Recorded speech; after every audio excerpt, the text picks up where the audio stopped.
Welcome to the 6 Conditions podcast, where we explore the science and art of great teams. Join show hosts Drs. Ruth Wagaman and Krister Lowe for pithy summaries of great research being done on teams and organizations, as well as inspired and artful approaches for using those ideas to enable brilliant collaborations. Let's get today's conversation started. So welcome everyone to the 6 Conditions podcast, the science and art of great teams. Today we have some special guests joining us. We have Tijana McKenzie and Sathi Banerjee from Royal Dutch Shell on the show. And this is part of our series where we're bringing in practitioners and clients to really talk about what's going on in the world of team effectiveness, how the 6 team conditions and Team Diagnostic Survey may play into that. And just to kind of create some great learning for everybody. So welcome, Sathi and Tijana. Great to have you on the show. And you guys are in London, right? You're in the UK? That's right, yes. Enjoying a warm climate. Yes. And you as well, Sathi?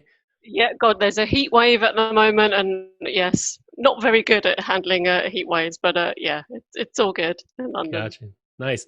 Well, before we get into some introductions to you both, we like to start these episodes off with a little bit of banter about what's going on in our world, just working with teams. So maybe we'll start with you, Ruth, and Tijana and Sathi, feel free to chime in, and I'll probably add some thoughts too. But Ruth, what's on your mind these days in the world of team effectiveness? Okay, I'm glad to start and welcome Tijana and Sathi. I'm really looking forward to this conversation. It's great to have you as a part of it here today. So what's been on my mind? Richard Hackman used to tell this story in his leadership, his social psychology of organizations course. It was a friend of his was talking about the extraordinary experience he had on this flight when someone got ill and they had to divert the airplane to the nearest airport and land under emergency conditions, and then get everyone arranged into hotels and safe places for the night so they could resume the flight in the morning. And he said it was really extraordinary how this team kicked into motion and just had everything organized for everybody and everybody feeling well taken care of and perfectly safe. And then Richard asked his friend, so what was the service like up until that point? And he said, unmemorable, like absolutely ordinary. And this was a story that Richard used to tell to talk about what the costs are of having a lot of standard operating procedures and a lot of bureaucratic requirements about how teams do their jobs. Because what it does is prevent all the worst things that can happen in teams, but it leaves no room at all for the best things that can happen in teams. And it was only under this crisis circumstance where they had to figure out their way through this crisis that you actually got to see what these teams were capable of. And I've had a lot of experiences like that recently in talking with teams who had to snap into crisis mode when suddenly everything was shutting down because of the pandemic. And everything from a leadership team that is trying to figure out, so how do we go all virtual? How do we help people to feel safe? How do we create safety conditions in essential roles where people have to continue to go into work? And they describe themselves as really coming together as a team and just no nonsense about how decisions get made and do we have the authority for that. They just said, this is the right thing to do. Let's just tell our people to go forth and do it. And I've heard so many stories about like the unleashing of team talent lately. And it makes me wonder, how can we learn from that and get rid of some of the rules and regulations and bureaucracy that are actually preventing people from expressing and using what they're fully capable of? Yeah, that's interesting. I think we generate a lot of these policies which make sense at a time, and then at some point we just add more and more, but we never get rid of the old ones or revisit ones, and striking the right balance between that, having that structure, but also the fluidity. Yeah, I think what's on my mind, just to kind of add to this conversation, is a little bit different, but it's really COVID fatigue, I would say. I think a lot of the teams I'm working with, and I think even the ones I'm on, now that we've kind of survived that initial months of crisis, I think we have some breathing room, and I'm just noticing that people are just a little bit fatigued, not getting, maybe the normal vacations they get. The work week has suddenly turned into 7 days. It's like the weekend is not really that much different from the week. And so I'm hearing a lot just around work-life balance even now. and how, teams are just a little bit struggling with a little bit of burnout, and maybe Zoom fatigue as well. So I think those are the things I'm seeing. What about you guys, Tijana and Sathi? Anything coming to your mind as you think about the teams you're supporting or what you're seeing these days, or even the teams you're on yourselves? Yeah, and I certainly recognize what you've just said, Krister, about bit of a COVID fatigue and this yeah, no boundaries between work and your personal life. So I think that there's been certainly a lot of encouragement from our leaders and different teams, right, to just switch off, to take time off, and recognizing that nobody's really going anywhere, but just needing to take a break. And I've certainly experienced that myself as well. And just having last week off was just lovely, just to switch off. In fact, my husband locked away my laptop, so I couldn't even get a hold of it for about 7 days. So that's been a pleasure, actually. Yeah, you look fresh and restored. So Yeah, hopefully we'll take advantage of that on the show today. What about you, Sathi? What are you seeing in your world around teams these days? But I'm seeing a lot of prioritization of tasks. So where before, there'll be a lot going on and new things launching or things happening all of the time, I think it's really, I'm seeing definitely people, we're much more forced into thinking about actually, should we do this? Is this the right time? What are the priorities here? What's really important to get delivered during these difficult times? So that's probably what I'm seeing, which isn't a bad thing, because I think there's a realization of, well, is that project really, that critical to do now? Let's leave that for now. So yeah, that's what I'm seeing. Okay. Well, good. Well, let's get into this a bit more, and we're excited to have you both here as kind of an enterprise perspective on the topic of team effectiveness and 6 team conditions. Our relationship with Royal Dutch Shell goes back a number of years, and so it's been a great partnership. And I think you guys have a lot of wisdom and knowledge to share for the field in general. And so we're excited to have you both. So what we want to do is give you a chance to introduce yourselves to the listeners, and then we'll do a little cautionary note just to qualify. Here are some definitions and a cautionary note, and then we'll get into more of the podcast. So Tijana, I think you've been around at Shell a little bit longer than Sathi, so maybe we'll start with you and let you have the honors. And then at the end, what I'd love for you to do is talk a little bit about how you relate to each other in the organization, because you have different roles, but I think you do connect it from time to time. So. Yeah. Sure. Thanks, Krister. And indeed, I've been with Shell for almost 18 years now. I'm learning advisor, so I work in leadership and commercial development practice, and really focusing on leadership and team effectiveness. So my background is in economics and organizational psychology, but my main work has been in learning and development. And I'm part of a team that's a fairly new team, so this is where our partnership started some 4 years ago.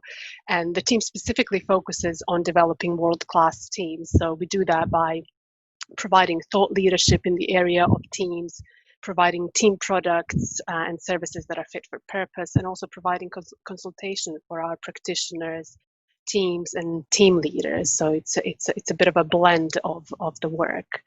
And I'll let Sathi introduce herself, and then we can talk about how we connect each other. Yeah. Great. Cool. Hi everyone. I'm Sathi Banerjee, leadership assessment lead in the HR diagnostics team, which is part of the HR data and analytics department in Shell. I'm an organisational psychologist by background, and I've been in the team for 7 years and based in London.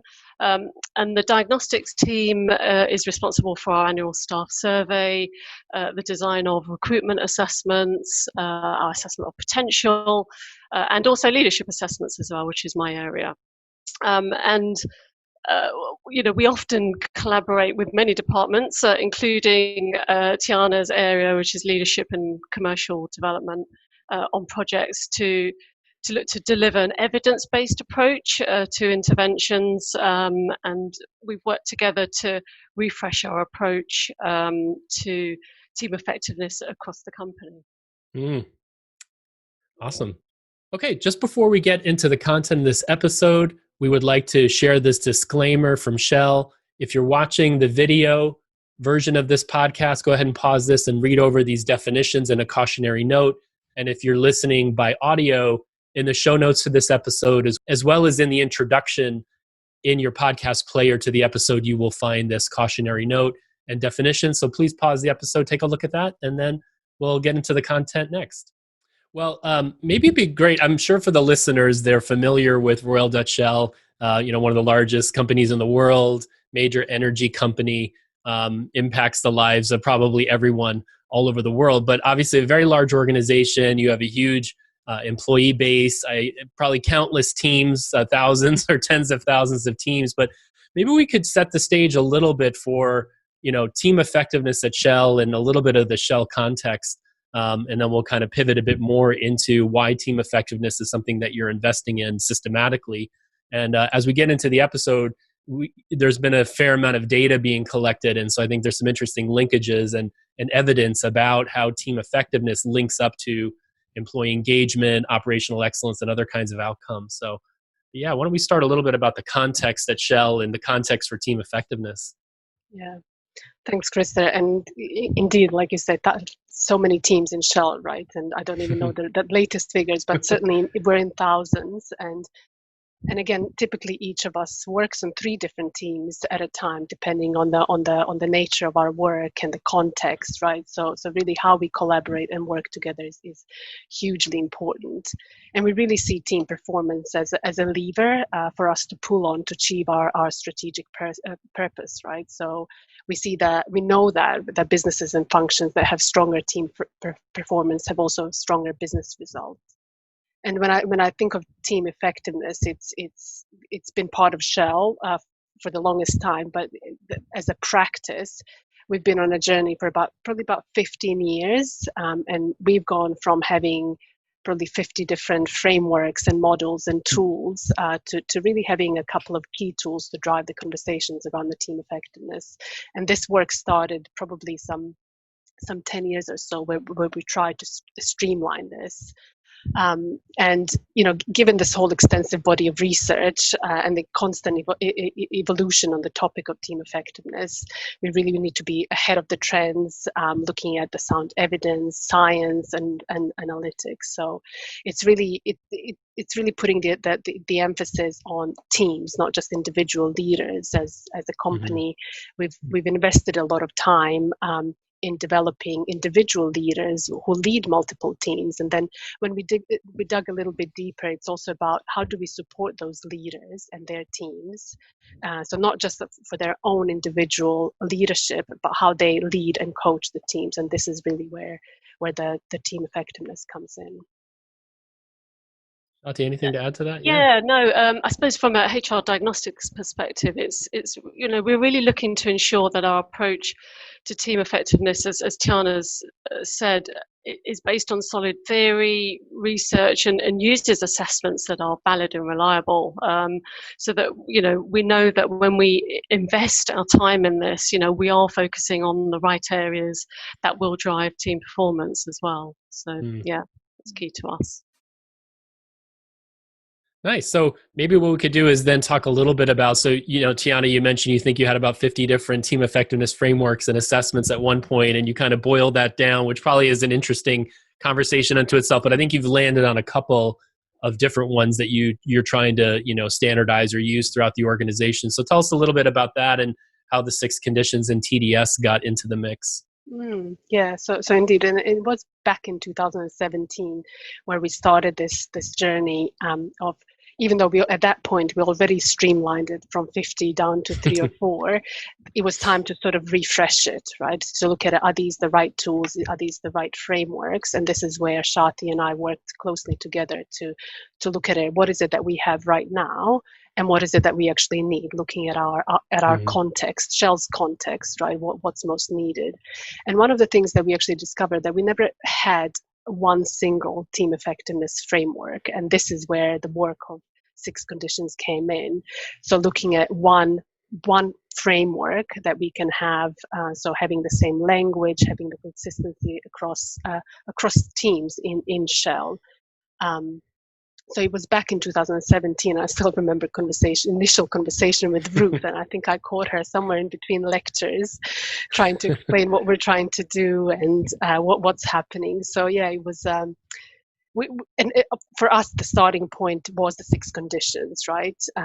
Introducing the framework, and we then ran quite a number of TDS practitioner workshops together with both of you, which led us to have a really solid internal pool of practitioners that can support teams globally in their own businesses. And in addition to the framework and the TDS, we also use a number of other intervention tools. So it gives practitioners a choice point around what's most needed for a specific tool. And as part of that, we've also incorporated team effectiveness topics, so the framework in most of our leadership development programs, so that leaders can directly apply that knowledge back in their teams. So that's a little bit about the journey, and then Sathi can talk a bit more about the HR and data analytics as well. And Ruth, I think you've also had an interesting journey alongside doing some interventions with teams at Shell and all that. So feel free to chime in too.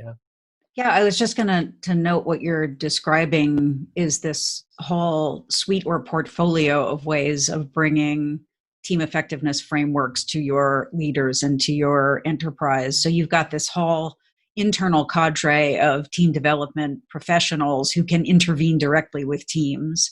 You have assessments and analytics that you use to provide good data to identify places where teams could benefit from support. I think, Tijana, your group has also been developing a lot of self-serve resources where team leaders can reach out for help and information that they need to develop their teams.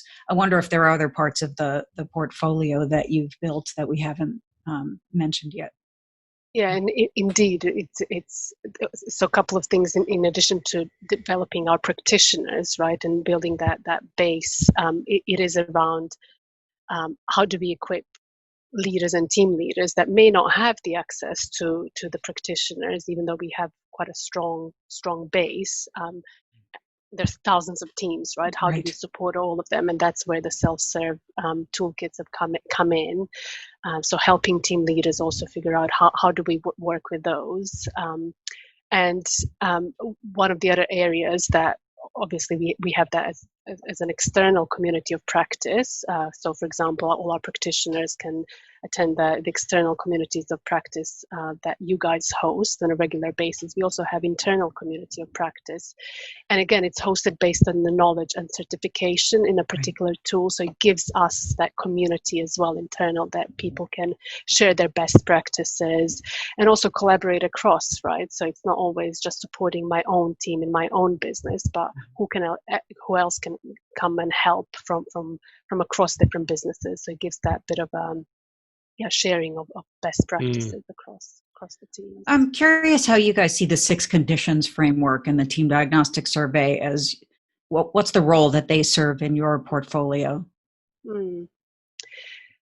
So the framework, the 6 condition, is for us the starting point, right? So we've said, all the work that we've done back in 2017 led us to introducing the framework, and really first of all, the choice point was around having a framework and any supporting teams that are well validated and well researched. So the introduction of the framework really meant that we have that single frame of reference, the consistency of language, and then the teams can really look at the framework and have a conversation around the 6th condition even before they do any type of surveys or any other tools, right? So it's really getting the teams to understand what the framework is about and asking themselves, so how do you do against these? Where do you need to focus more on or less on? And of course, then there's the self-assessment questionnaire that you guys have developed that they can just kind of do a quick questionnaire to see how they're doing. And TDS obviously is an option, and it goes from there. But we really want teams to have a conversation initially, right? How do they work together, and also give them a chance to work for a period of time before they initiate any type of surveys. so it really depends on the context and teams in question, but we do try to emphasize from practitioners' point of view that doing the diagnostics, having a bit of a conversation, not just with the team leader, but with team members, looking at different data points, right? Looking at our engagement surveys, looking at the business results, trying to figure out what's going on with the team before we embark on any types of surveys. Yeah. Sathi, before we move over to the analytics, I want to kind of just dig a little bit deeper around some of the use cases. So what's going on in the teams that really demands this kind of work? I mean, I've had the privilege to work with a few teams at Shell, and I think Ruth has as well. So I think we've been called in a few times for some select teams. But I'm curious from your vantage point, what's the kind of business case around why teams should be investing this, or what are you seeing are the challenges that kind of bring teams to demand some service around this? Yeah, I think one of the areas that we see often is, certainly if it's a new project or if it's a new business, or even if it's an not old business, but a team that's been together for a while that might need a little bit of a focus on team effectiveness in terms of a lot of times it's the focus around the business, right? The business results. What are the goals? How do we need to shape our business for the next couple of years, right? And this is where there's often need to look at, so what are our priorities? What is our purpose as a team? So very much driven around the business priorities, oftentimes around what's going on with the team, so engagement scores that lead us to have these conversations around the team effectiveness.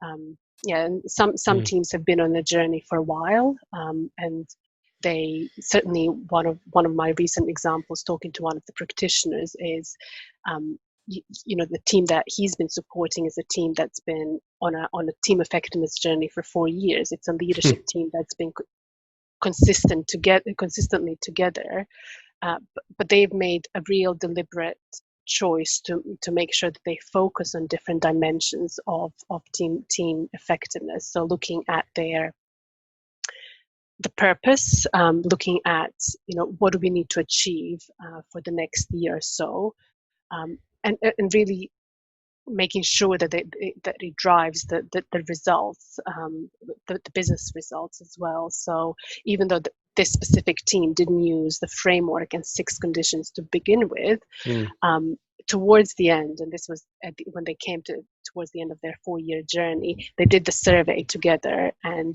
what they found is actually having that focus time to talk about what is our purpose, who's in the team, so making sure that there is a diversity of the team. They felt like they've really come on a journey together. So yes, so there was a lot around payoff, was obviously in terms of the financial result, year-on-year delivery, improvements. So it's not just a luxury around learning and development, but there's a real business driver and need for it. You don't have the luxury just to do that. Yeah, exactly. Yeah, and certainly improvements in their safety records, increased engagement scores. So I guess the highlight for that team was the leader actually used those insights and learnings to ensure her next leadership team was designed well from the beginning. Nice. Yeah. And Sathi, you probably have a perspective on this. Maybe we could start to move a bit into some of the research you've done. But from your angle, what are you seeing as what's driving, the need for team effectiveness at Shell? And maybe it's similar to what Tijana's saying, or do you have another angle since you kind of have a different view on the organization?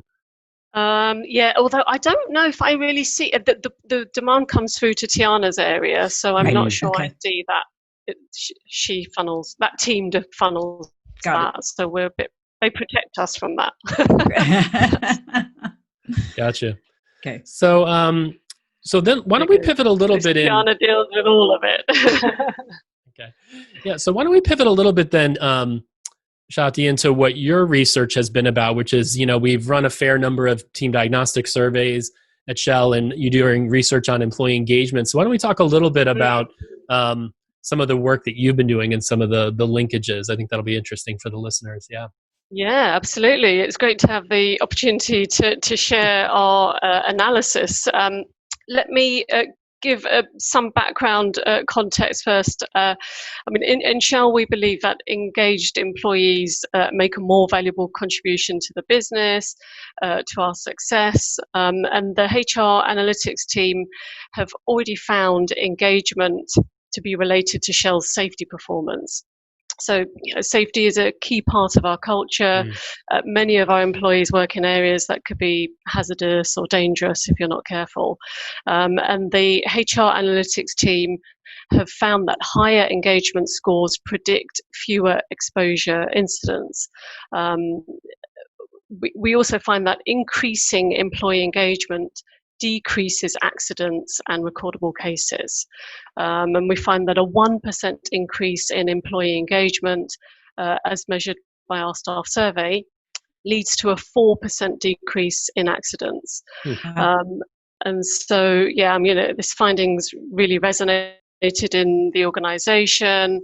It's led to many initiatives, including the creation of an award-winning leadership program called LEAD, which stands for Leading to Engage and Deliver. That's been designed by Tijana's area, so the leadership development team.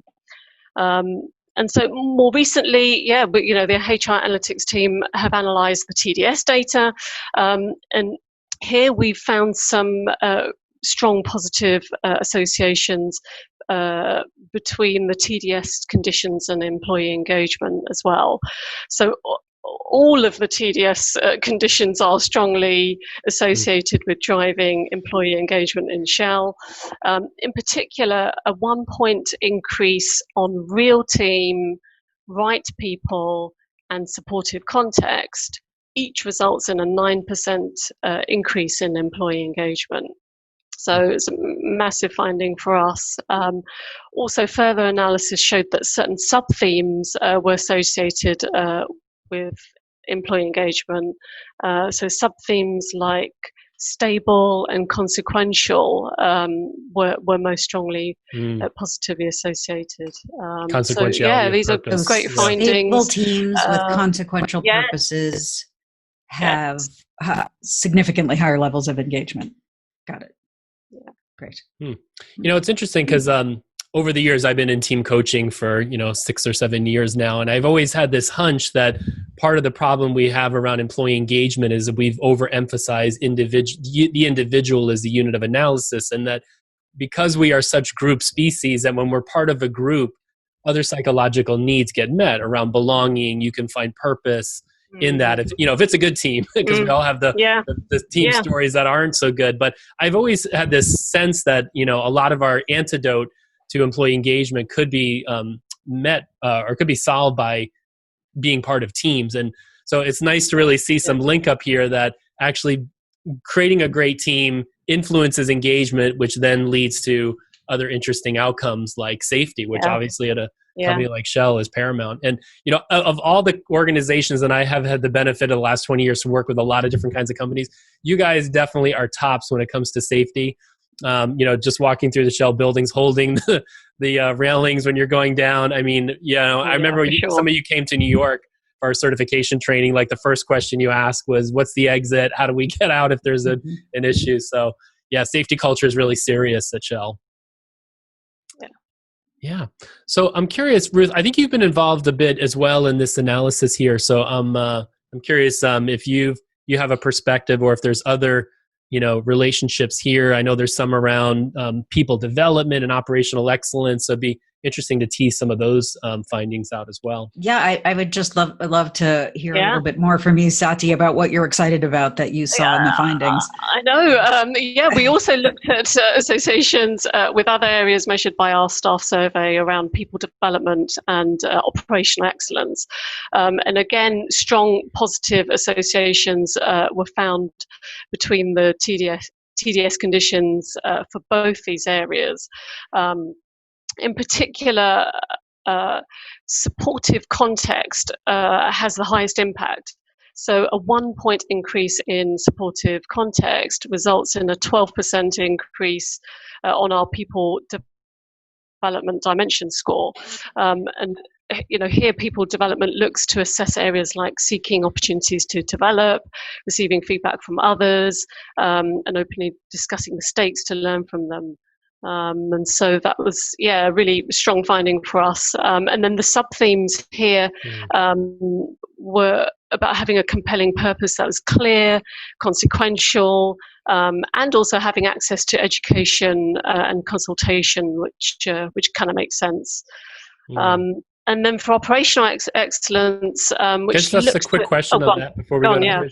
So I'm trying to understand that. So it's really like when teams feel like they're being supported by the organization, they're getting education, consultation, information that really makes people motivated to engage in their development, like they feel valued or motivated. How do you understand that? Do you have I'm curious about like the underlying mechanisms, and Ruth, you may have a view on it too, but I think you're right, Krister. I think that if people feel that they have, they're supported by the organisation, that they have, buy-in from stakeholders and in what they're doing, then that really helps. And obviously, having access then to any skills development, education support to ensure that they have, the ability to deliver on the tasks. I think, that then. It seems to link to how people feel about that they're developed, which kind of makes sense to us. It's interesting because I've run a lot of team diagnostic surveys in my practices with teams, and I have to say, of all the 6 conditions, supportive context conspicuously gets a lot of lower ratings, lower scores compared to the others. And I think there's something interesting there, that how a team feels about its relationship to the larger organization is really important, right? And so coaching the team's relationship to the system. And a lot of times I find teams are kind of a little bit in a victim mode, and really helping them go out and engage their system more proactively to get the support, ask for support, don't wait for it to come to you. And that's, I think, an area where we could be helping teams more. But even I'm thinking in the design work of teams, really working on the supportive context area really feels important in the launches to help them cultivate that relationship so it doesn't get neglected, 3 or 4 months or however long they're together down the line, right? I think those are 2 lovely practical implications of these findings, which is if you care about people's desire to invest in themselves and develop themselves as one of the things they do as members of your organization and workforce, doing some work around the purpose and connecting people to their stakeholders and the impact that they have, and also making sure that they're aware of what's available to them by way of educational resources. Those are not difficult interventions to do, and they seem to have a pretty powerful impact on how people experience their developmental opportunities in the workplace. You started to go into operational excellence, so let's unpack that. And I think there's some things about maybe learning and or psychological safety too. So why don't we start with operational excellence? So what do you think here? So this area looks to assess decision making, continuous improvement, having a focus on business performance and developing new ideas. And so the TDS sub-themes here are about having the information, the material resources, and a compelling purpose that's consequential as well. So that one's coming out trumps again. So they all kind of make sense in a way in terms of how they would relate to operational excellence. So it was a good finding for us there. Nice. So the consequentiality of the purpose raises your motivation to focus on operational excellence, and the information and material resources enables you to actually do it. Perhaps that's the information and material resources makes a lot of sense to me, why that would have a direct effect on your ability to have operational excellence. I think the purpose one is interesting. It just gets at that what we're doing, if it's not linked up to a broader purpose, it just, maybe the motivation's not there, or it's hard to channel effort if you're not clear about why you're doing what you're doing. Because I think of operational excellence on what we're doing, and the purpose being more about the why. But when the why is missing, the what then just doesn't have context, I guess. And it's really interesting when that compelling purpose, right? Like from a practitioner point of view, when you're doing those, that even the exercise, right? And people think, oh no, we've got it. We've got our compelling purpose ready. We don't need to focus on it. And then you show them the result, and there's about 10 different interpretations of a compelling purpose. Exactly. That really is something telling about it. But I think what we find when people actually do the work on the purpose, right? Like redraft it and make it compelling and make it challenging, that's when they really own it. They really, they're motivated by it as well.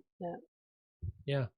And then I think there's also some findings around psychological safety and learning orientations. You want to speak about that a little bit? Yeah, it's fantastic that the TDS also assesses psychological safety and learning orientation. And again, we found certain sub-themes had very strong associations with both. For example, we found that diversity, team norms, and having access again to education and consultation were important to psychological safety.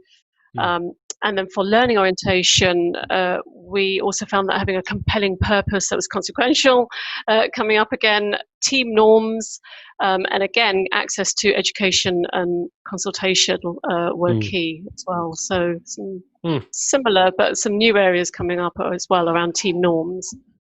You know, what I find interesting about that is, there's a lot of buzz about psychological safety. Almost every day I stumble upon an article on LinkedIn in my feed about psychological safety. But, what I think is oftentimes missing is how do you create psychological safety, right? And I think one of the things your findings are suggesting is that really helping the team put in place norms, work practices that we agree to would make a lot of sense that would create safety. Right, in the team. So that seems to make sense. And then, in terms of education and consultation linking up to learning, that makes a lot of sense. And I can see the link up there to safety. I'm curious, did you look at learning orientation and psychological safety and whether they were predictors of engagement or what the relationships were there? No, we didn't. I don't think we did that one. No, but we can do that one. Yes. So to be continued, yeah. Yeah, to be continued. More to be mined from this. Yeah. I mean, those, as you mentioned, are like supplemental measures we have in the Team Diagnostic Survey. Just to keep the model parsimonious, we have the main 6 conditions and the key task processes, but we do have some supplemental measures. So anyways, interesting stuff there. Anything else, Ruth, from your vantage point? I mean, you've obviously, being an originator of the 6 conditions in the Team Diagnostic Survey and have studied, teams around the world. I'm curious what your perspective is on this research and how it fits in. Well, I'm curious about what next in terms of how do you see using these findings? Sathi and Tijana, I think both of you can address that. How do you use data like these and patterns to support your leaders and their effectiveness? Yeah, great question. I think we're in the process of looking at, how do we, all of the toolkits and some of the materials that Tijana's talked about that we produced from a self-service perspective. How do we build this into that and make sure that we really emphasize and highlight some of those areas around supportive context and compelling purpose, for example. There are some real themes that are coming out for us as an organization that, where we can help direct teams who might be more limited on time, and we can say, hey, if you focus on these in particular, that will help you. So I think, we're in the process of doing that as we speak. Tijana, anything to add? Yeah, and I think it also builds even a stronger case, right? Why we need to pay attention to team effectiveness and all these elements. So we are a very data-driven company. So having this kind of data helps further build our case. Why we're doing this, and what can the teams now do more or less of together. Yeah. What I'm really excited about this research is that, going back to my graduate school days, I remember reading some books on teams where I think it was a guy named Dyer did a lot of work on teams and team building. What he said was all organizations say that they value teams and teamwork, but what they actually do, there's a huge gap between the saying of valuing around teams and actually what they do to set teams up well. And he highlighted this huge gap. And so I've been, the buzz around teams has been around for a while, but I think we're still in the early days of really building out real systematic, robust ways of actually helping teams succeed. And I'm in touch with a number of team effectiveness, people who are like the head of team effectiveness in different companies, and they're still pretty early in their development. These are major firms that have, tens of thousands of teams, and their team effectiveness shops are really just beginning. They're really small. They're just starting. They're fighting internally just to be seen and witnessed. Most of the organization doesn't even know they exist. So I think what I love about the research you guys have been doing is I think it's ahead of many organizations firstly. And secondly, I think it's really starting to help bring some sorely needed evidence around why investments in team effectiveness really pay off and matter, right? I think we've known that anecdotally, but I think there's, practice always seems to outpace theory and research, right? And so I think what you guys are doing is really, it's great, obviously not only for Royal Dutch Shell, but I think for the field of team effectiveness, this kind of research really important. But you need enough data on enough teams, right, to be able to do these kinds of analyses. So, kudos to you guys for making that investment and hopefully reaping the rewards from that. So I know we're burning daylight, as we like to say in these episodes, but there's a handful of final questions we'd love to get into. Around team effectiveness. So you said you like to ground in work with the 6 conditions in TDS. I think you're also using Canner's structural dynamics and some Team Hogan stuff. But I'm curious around, what are you seeing, Tijana, around the limitations of this work, or where it's where there's still struggle around the team effectiveness work?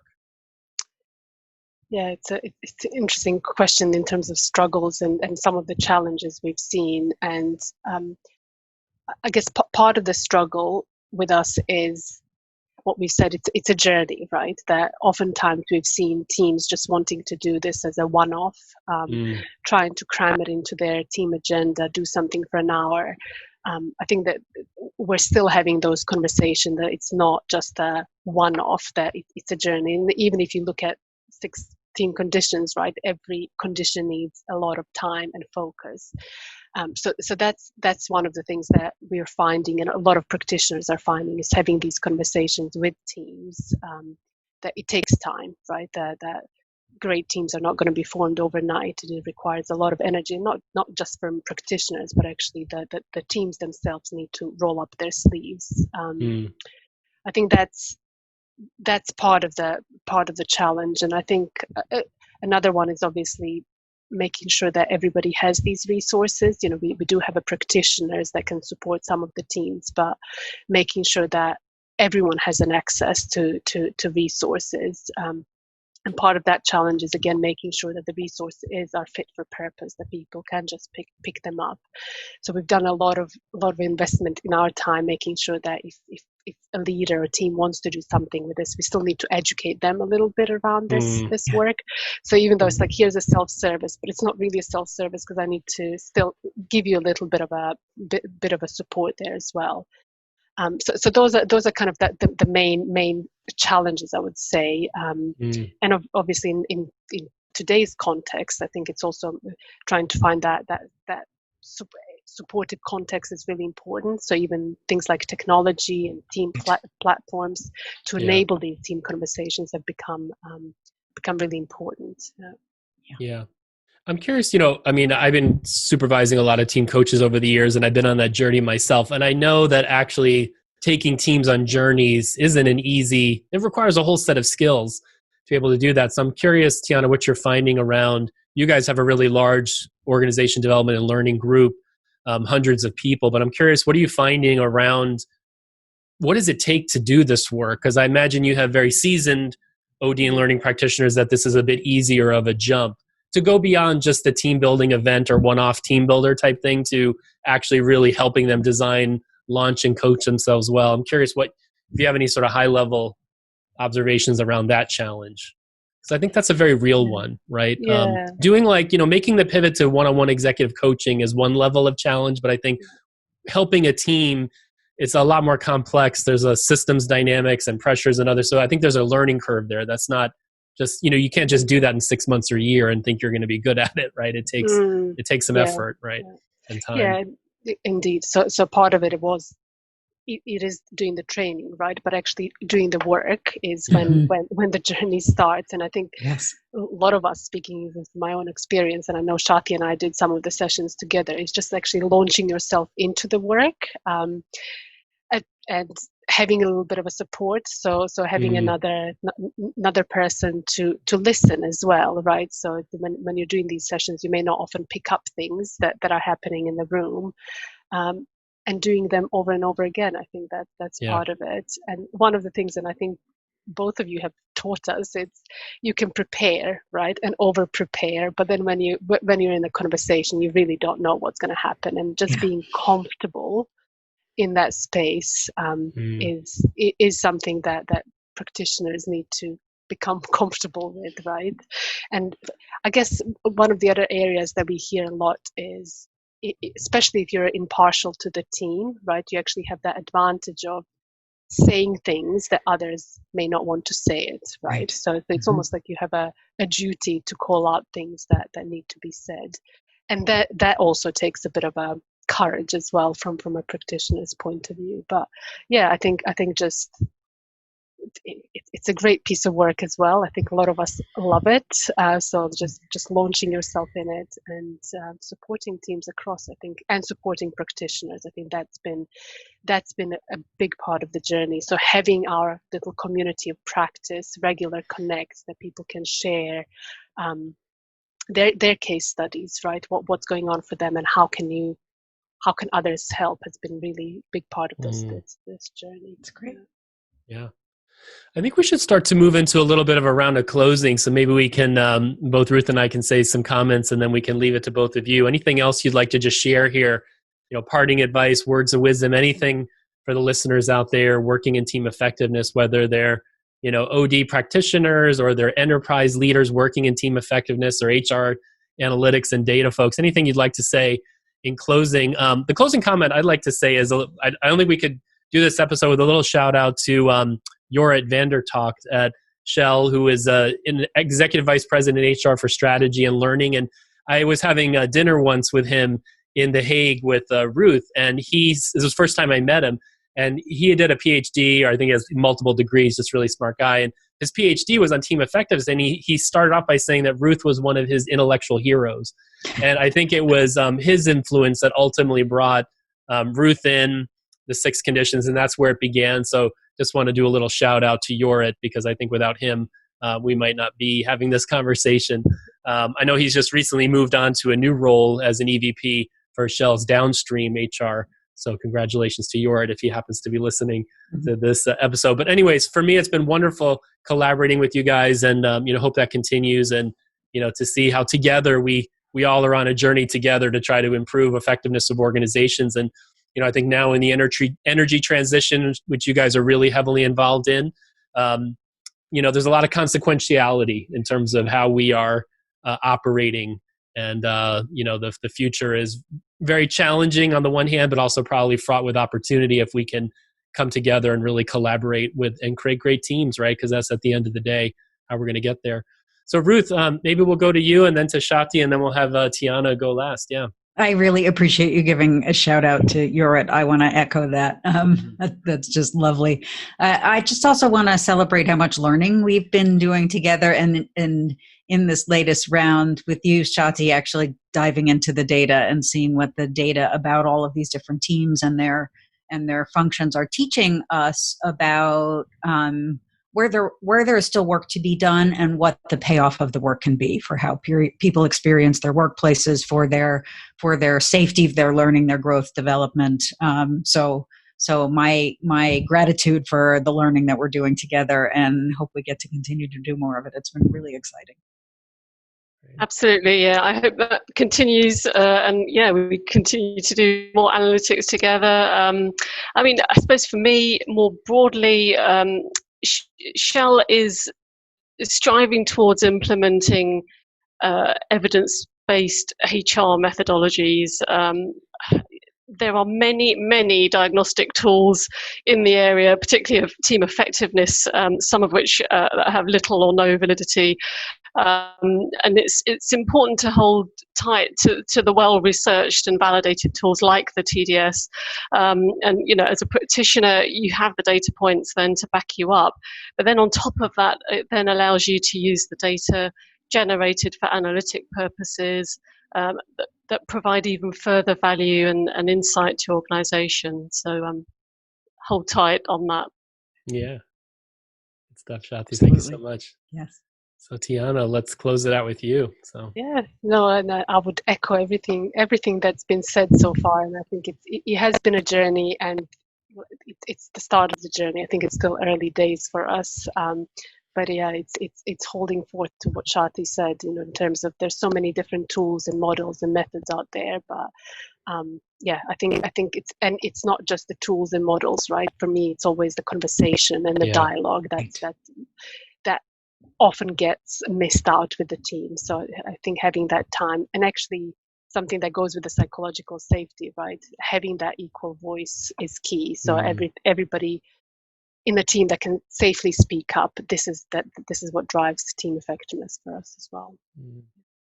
Lovely.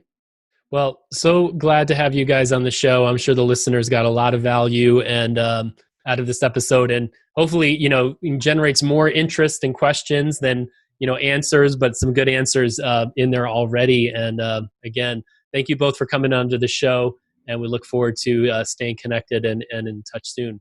And everyone listening, thanks for tuning in today. We'll see you on the next episode of the 6 Conditions podcast, The Science and Art of Great Teams. Have a great day wherever you are. Thank you all.